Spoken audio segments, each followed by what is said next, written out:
নমস্কাৰ মই আপোনালোকলৈ আজি এটা নতুন হ্যান্ড এমব্ৰইডাৰী লৈ আহিছোঁ যেটো মই কৰিছোঁ এখন বেড কভাৰত মই ইয়াৰ আগৰ ভিডিওটো এটা বেড কভাৰতে কৰিছোঁ হ্যান্ড এমব্ৰইডাৰী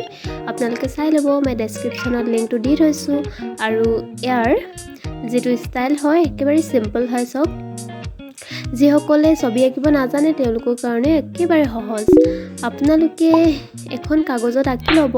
আৰু কাৰ্বন পেপাৰ ব্যৱহাৰ কৰিব তেতিয়া মানে ডিজাইনটো একে হৈ থাকে আৰু যেটো ইয়াত ঠাৰিডাল দেখিছে নহয়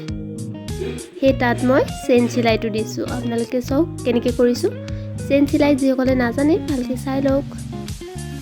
গোটেই ঠাৰিবিলাকত চেইন চিলাইটোৱে দি দিছো বাকি পাত আৰু এই কলি নিচিনা আছে যে এই ডিজাইনটোত মই বেলেগ ষ্টাইল এটা দিছো ভিডিওটো চাই যাওক শেষলৈকে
পাটৰ ডিজাইনটোত মই একেবাৰে সহজ এটা ডিজাইন কৰিছোঁ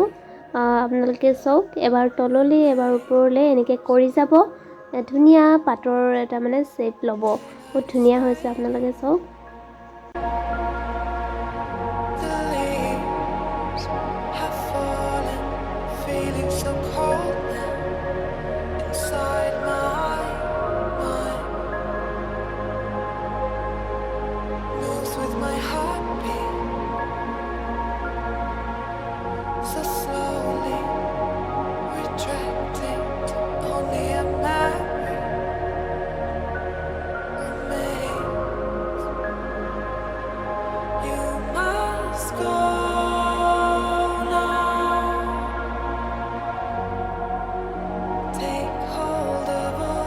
মই গোটেই ঠাৰিবিলাকত চেইন চিলাইটো এনেকৈ কৰিলোঁ আপোনালোকে এনেকৈ কৰি দিব গোটেইবিলাক মই দেখুৱাই দিয়া নাই বহুত দীঘল হ'ব ভিডিওটো নহ'লে আৰু এই গোল গোল যেটো ফুলৰ নিচিনা ডিজাইন দিছোঁ তাত মই পাতত যেনেকৈ কৰিছিলোঁ ওপৰৰ পৰা তললৈ এবাৰ ওপৰৰ পৰা তললৈ তেনেকৈ কৰি যাব প্ৰথমে বেজিটো তলৰ পৰা ষ্টাৰ্ট কৰিব আৰু মই কালাৰটো য়েলো এটা পিংক এটা য়েলো এটা পিংক এনেকৈ অল্টাৰনেটকৈ লৈছোঁ আপোনালোকে যিকোনো এটা কালাৰো ল'ব পাৰে তেনেকৈও বহুত ধুনীয়া লাগিব আপোনালোকে চাওকচোন কেনেকৈ কৰিলোঁ আৰু যিসকলে শেষলৈকে ভিডিওটো চালে তেওঁলোকক বহুত বহুত ধন্যবাদ আৰু নতুনকৈ যিসকলে চাইছে ছাবস্ক্ৰাইব কৰি দিব কমেণ্ট কৰি জনাব কেনেকুৱা পালে নতুন ভিডিও আৰু দি থাকিম আৰু লাইক কৰি দিব ভিডিওটো ঠিক আছে এতিয়া আহক সম্পূৰ্ণ ফুলপাহ আমি চাওঁ কেনেকুৱানো লাগিছে